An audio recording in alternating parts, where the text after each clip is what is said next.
Sesungguhnya kiamat tidak akan terjadi sehingga muncullah 10 tanda-tanda. Amblasnya bumi di belahan timur, amblasnya bumi di belahan barat, dan amblasnya bumi di jazirah Arab. Kabut, Dajjal, binatang melata, Ya'juj dan Ma'juj, matahari terbit dari tempat ia terbenam, keluar api dari perut bumi kota Aden yang menghalau manusia, dan turunnya Isa putra Maryam. Baik, saya akan susun teman-teman sekalian. Dari 10 tanda-tanda kiamat ini adalah yang keluar pertama Dajjal. Yang keluar pertama Dajjal. Sebagaimana tadi saya sudah bilang, transisi ini pendapat yang saya ikutin ya. Tentu ada khilaf antara ulama. Tapi di sini masalahnya adalah yang saya lihat memang mengikuti dalil yang kayaknya lebih tepat ke sana. Setelah Malhamah Kubra tadi, peperangan besar antara muslimin dengan Nasrani, dan ada iblis yang menjelma jadi manusia dan mengatakan Dajjal keluar di tengah-tengah kalian. Mereka pun kembali gitu kan, ke rumah-rumah mereka, ternyata Dajjal tidak ada. Dan kata Nabi SAW menurut hadis, pada saat itulah Dajjal keluar. Pada saat itulah Dajjal keluar. Lalu mulailah disebutkan hadis-hadis tentang Dajjal. Akan kita bacakan panjang lebar hadis tentang itu. Di antaranya hadis Nabi SAW yang dikatakan Dajjal akan keluar dari sebuah wilayah di Khurasan, atau dari Khurasan. Khurasan sekarang Iran. Dari sebuah kota namanya Yahudiyah. Sebuah wilayah namanya Yahudiyah. Dan subhanallah sekarang di Iran ada kota namanya Yahudiyah. Dan itu kota baru. Maksudnya baru nama diberikan. Dan kata Nabi SAW akan diikuti Dajjal dari kota itu oleh 70.000 kaum Yahudi. Dan sekarang kota Yahudiyah itu di Iran yang paling banyak dihuni oleh orang Yahudi. Sekarang, hari ini. Dan ini subhanallah mengerucutnya sebuah penyampaian mukjizat baginda Nabi SAW. Ini jelas. Jadi makanya disusun oleh para ulama tentang Dajjal duluan. Dajjal duluan. Tentu nanti setelah susun ini saya akan bahas satu persatu ya. Kita susun dulu. Sekarang Dajjal dulu. Nanti Dajjal teman-teman akan mati di tangan Isa alaihissalam. Akan kita ceritakan panjang lebar bagaimana kejadian itu. Jadi yang kedua, turunnya Nabi Isa alaihissalam. Yang ada dalam hadis ini disusun, disebutkan yang terakhir. Karena memang kata Nabi SAW dalam sebuah hadis, nanti Dajjal akan keliling di muka bumi selama 40 hari.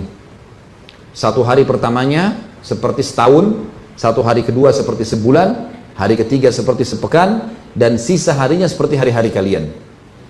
Jadi kalau 40 hari, kita kurangin setahun, sebulan, sepekan. Sisa 37 hari kan? 37 hari itu sama dengan sebulan sepekan.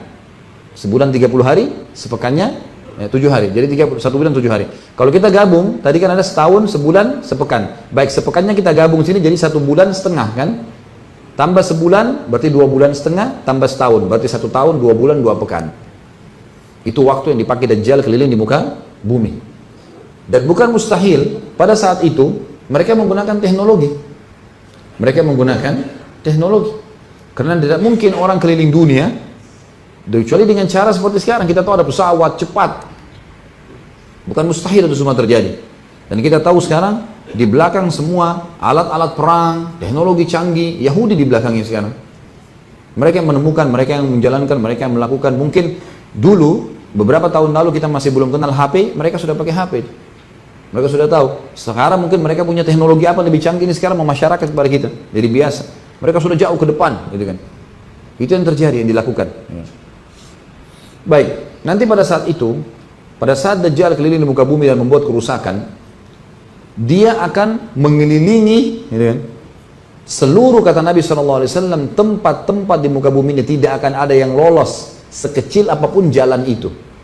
Kalau kita bahasanya sekarang gang-gang, semua akan dilalui sama dia, kecuali Mekah sama Madinah. Riwayat lain mengatakan kecuali Mekah, Madinah, dan Aqsa, Masjid Aqsa. Ini nggak bakal dimasuki oleh dia. Karena di setiap kota, di setiap pintu gerbang kota ini ada malaikat yang menghembuskan pedangnya dan menahan Dajjal. Baik, nanti akhirnya Dajjal ini teman-teman sekalian akan saya mulai ceritakan sekarang. Dajjal ini keluar dengan aneh sekali. Karena dia membawa gunung-gunung makanan. Dalam hadis dikatakan gunung-gunung makanan di saat pada saat itu manusia lagi kelaparan. Gunung-gunung makanan bukan dibayangkan seperti sebuah gunung yang besar teman-teman sekalian. Tapi apa? Banyak sekali kekayaan yang dia miliki. Sehingga dia kalau datang disambut oleh banyak orang-orang yang memang cinta dunia. Dan akhirnya menerima dari dia makanan, minuman, pakaian, segala kebutuhan. Kemudian dia kalau masuk ke sebuah lokasi, kalau orang-orang di lokasi itu beriman bahwasanya dia sebagai Tuhan, karena dia ngaku Tuhan, maka akan subur, turun hujan, peternakan mereka berkembang, luar biasa. Fitnah. Makanya kita dikatakan dalam doa, wa'udzubika min fitnatil masih dajjal. Dan jauhkan kami dari fitnah masih dajjal, karena orang terpengaruh pada saat itu. Sampai Nabi SAW bukan mengatakan siapkan pasukan, lawan dia pada saat itu. Enggak. Nabi SAW mengatakan, selamatkan diri kalian kalau kalian dengar dajjal, dengar saja, keluar di satu lokasi, cari tempat lain. Walaupun kalian harus pergi dengan keluarga kalian di atas gunung. Karena jangan sampai seorang dan kalian mengatakan imannya kuat, ternyata jadi pengikutnya. Besar sekali fitnahnya. Kalau dia masuk ke lokasi, satu lokasi, dan kemudian orang tidak mau beriman padanya, maka yang terjadi adalah tidak turun hujan, kemarau, banyak hewan-hewan ternaknya yang mati. Cobaan. Allah jadikan fitnah. Makanya kata kuncinya di atas gunung, dan subhanallah, hikmahnya kata ulama adalah dia dengan hikmah Allah tidak bisa naik di atas gunung. Dajjal tidak bisa masuk naik di atas gunung. Makanya disuruh selamatkan diri ke gunung. Entah kenapa, Allahu a'lam. Sama nanti dengan kasus Ya'juj Ma'juj yang akan kita bahas. Mereka ditaruh dihadang dengan sebuah tembok besi kan. Tapi pada saat itu, pada saat sekarang ini mereka ada, dan mereka tidak berpikir memanjati tembok itu. Yang mereka pikir adalah membolongi tembok itu, tembok besi yang dibuat oleh Dzulkarnain. Tapi mereka tidak terpikir manjat. Kata para ulama, Allah menghilangkan pikiran mereka untuk manjat di tembok itu. Padahal kalau mereka manjat, mereka bisa lalui. Tapi mereka tidak berpikir pada saat itu. Ya mereka sampai mereka keluar, mereka cuma tahu coba berusaha membolongin tembok besi itu. Nanti akan kita sampaikan sebentar. Baik. Dajjal ini teman-teman sekalian, dia nanti akan keliling seluruh dunia sampai tiba di Madinah. Mekah tidak disebutkan tentunya riwayat, tapi di Madinah yang ditekankan. Maka pada saat dia tiba di Madinah, dia pun menemukan di pintu-pintu gerbangnya malaikat yang menghunuskan pedangnya dan menghalaunya. Maka dia bilang sama pengikutnya, saya tidak bisa masuk di kota ini. Lalu dia mengajak pengikutnya naik ke atas sebuah gunung di luar wilayah haram. Sebagian ulama mengatakan dari lembah Aqiq di Madinah. Lembah Aqiq ini kebetulan ada di depan kampus kami dulu di Madinah. Jadi sekitar 7 km dari Masjid Nabawi, itu keluar dari lembah Aqiq, keluar dari wilayah haram. Sebagian mereka mengatakan kemungkinan dari tempat-tempat inilah gitu lah. Intinya Dajjal akan ada naik dari gunung, lalu kemudian dia melihat ke arah Masjid Nabi SAW. Dan dia mengatakan kepada para pengikutnya, apa kalian lihat istana putih itu? Bahasanya begitu, istana putih itu. Lalu kata pengikutnya, iya. Kata Dajjal, itulah istananya Muhammad yang aku tidak bisa menjangkaunya. Subhanallah, di hari sekarang ini Masjid Nabawi kalau dari jauh seperti istana putih nggak? Dengan marmer putih, dengan mewah, dengan lampu. Kalau dari jauh itu luar biasa. Sabda Nabi SAW tepat. Ini belum nanti kalau diluaskan nih. Masjid Nabawi sekarang sudah ada proyek 4 kali lipat dari sekarang, kalau saya tidak salah besarnya.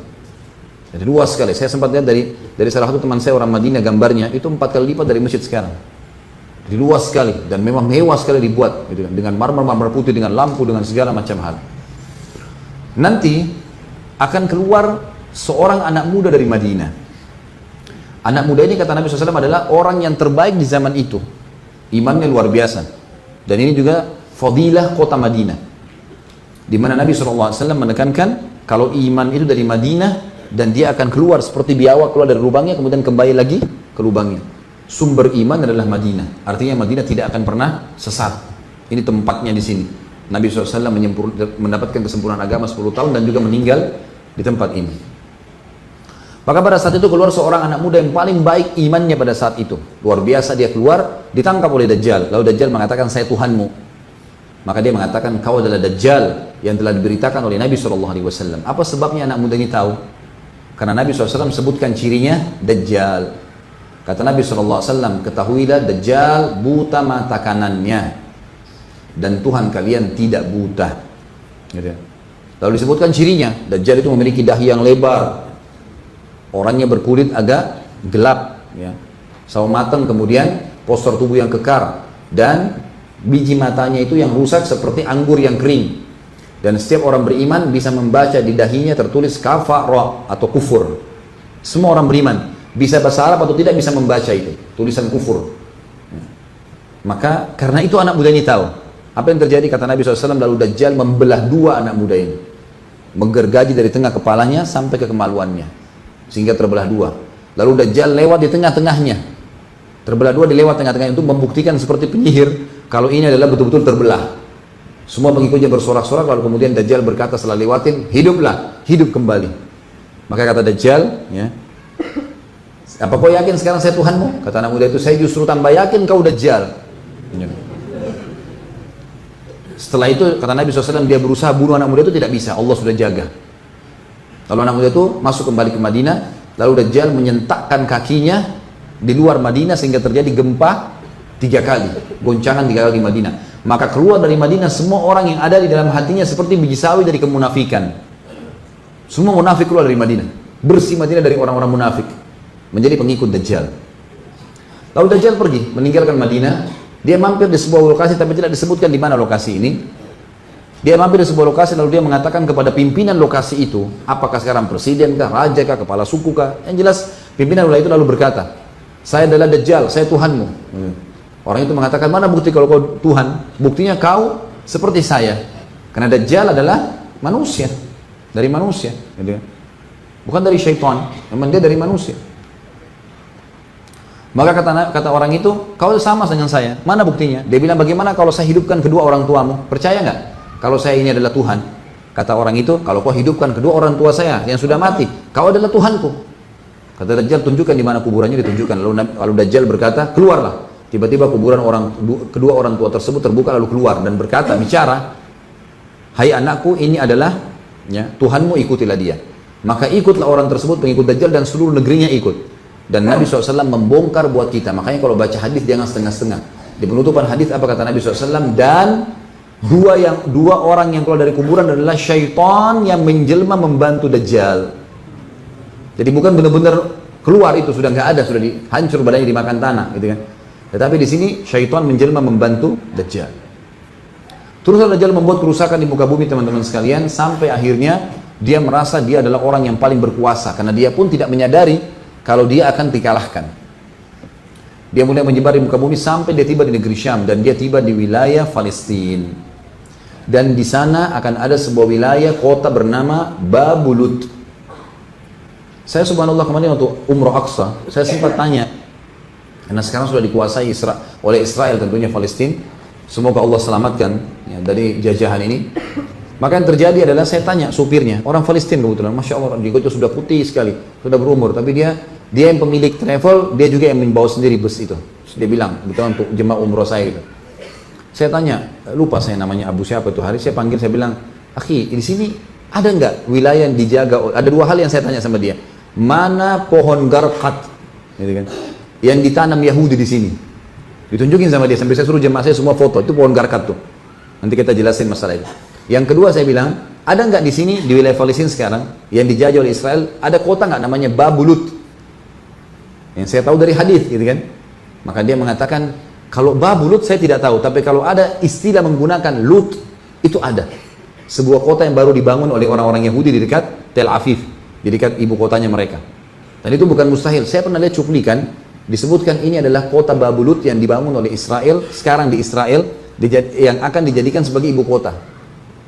Dalam arti kata, ada pendekatan makna di sini. Dajjal akan tiba di lokasi itu.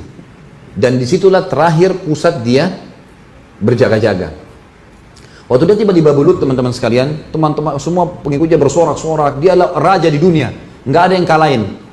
Semua orang disuruh ikut jadi pengikutnya. Kaum mukminin banyak melarikan diri ke atas gunung, gitu kan. Dan kata Nabi SAW, kalau kalian dengarkan Dajjal keluar di satu lokasi, menghindarlah, walaupun nggak harus di atas gunung.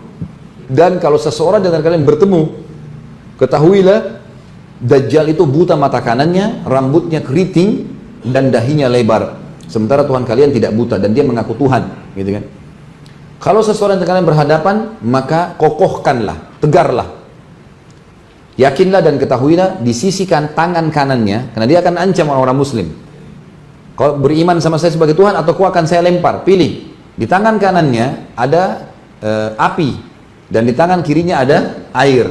Kata Nabi SAW, kalau kalian disuruh pilih, pilihlah yang di tangan kanannya api, karena sesungguhnya itu adalah air yang dingin. Terbalik, gitu kan.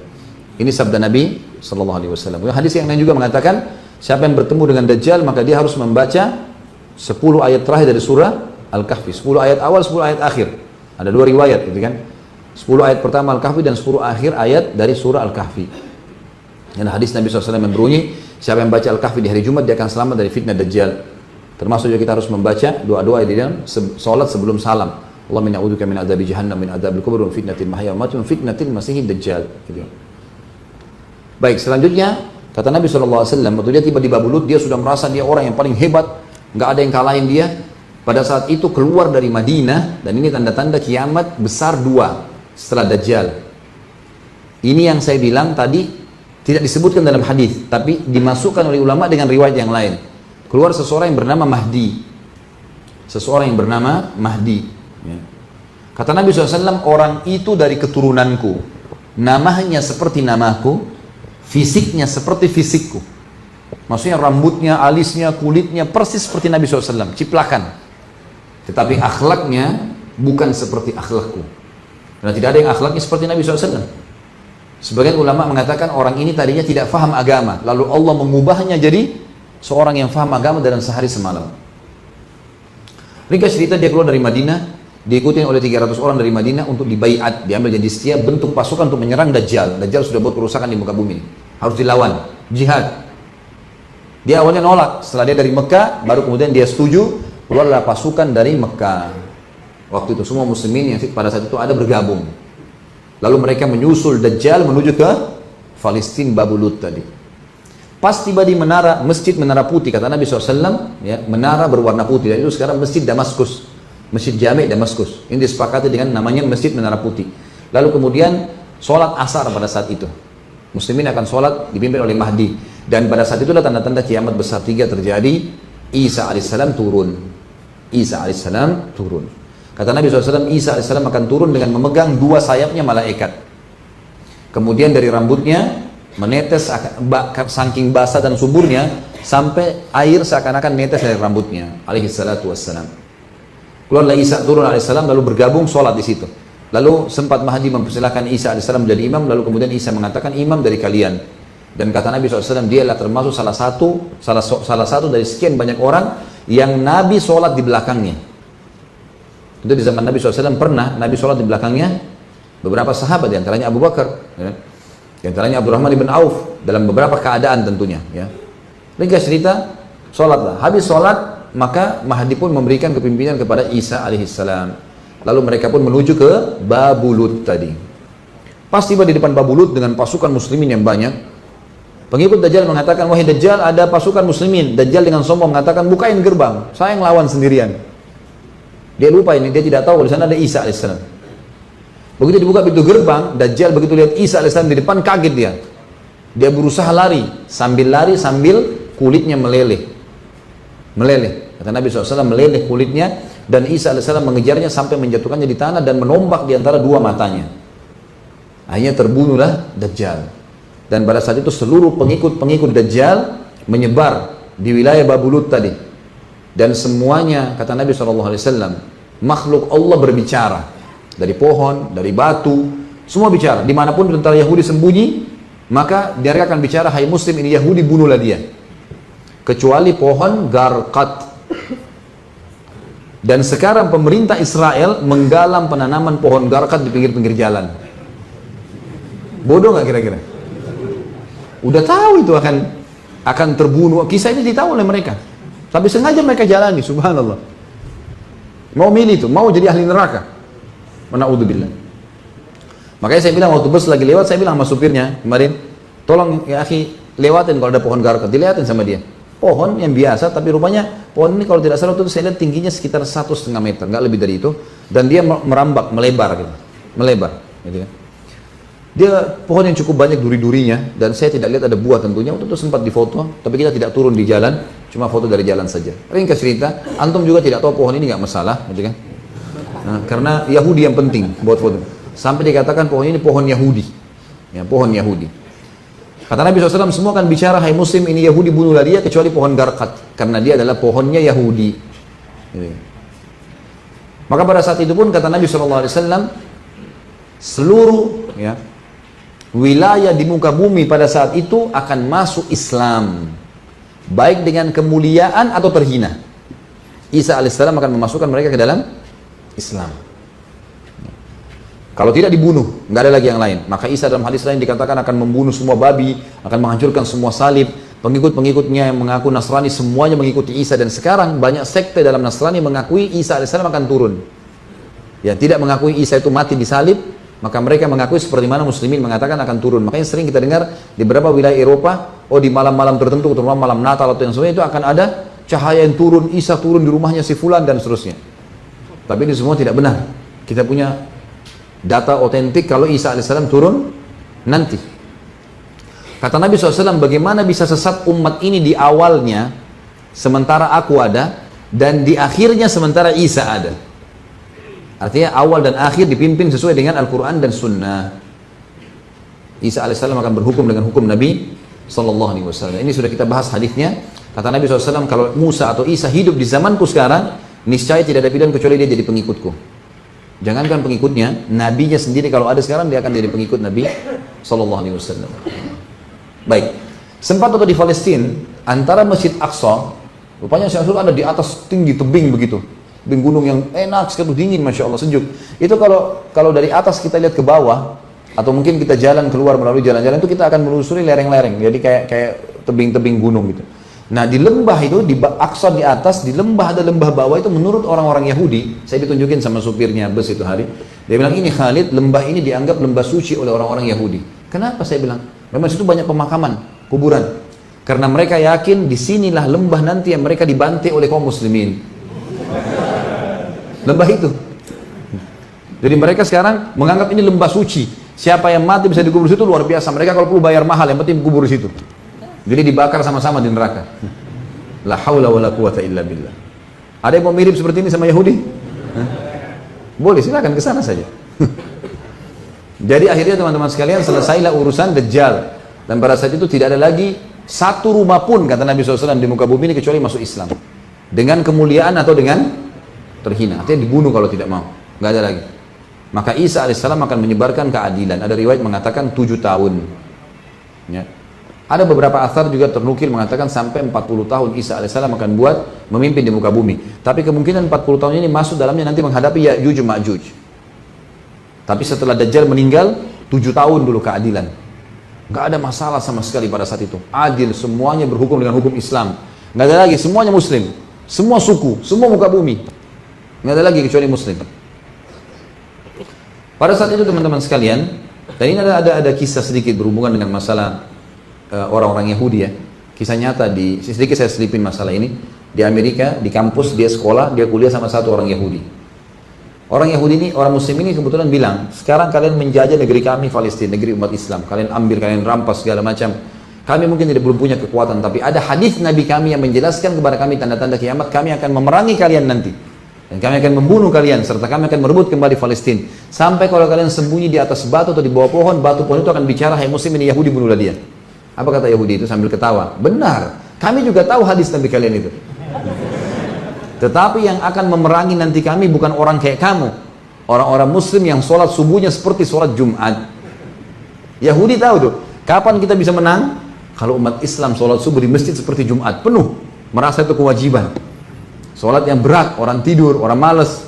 Pada saat itu justru puncaknya, berarti kekuatan muslimin sudah luar biasa. Kalau antum sepenuh ini hadir subuh, Masya Allah. Allahu a'lam besok pagi. Jadi mestinya seperti itu. Saya keliling di hampir semua masjid, subhanallah. Ya kalau 3 saf itu sudah, masjid dekat rumah anda tuh 3 saf. Gitu. Prestasi.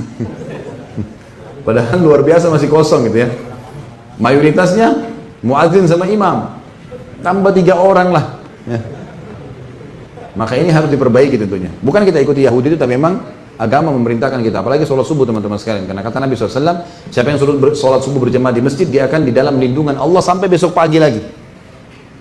Lindungan Allah artinya dijamin rezekinya, dijamin selamat dari masalah, dijamin dan seterusnya. Terutama dikatakan dalam hadis, dia akan selamat dari syaitan sampai besok pagi.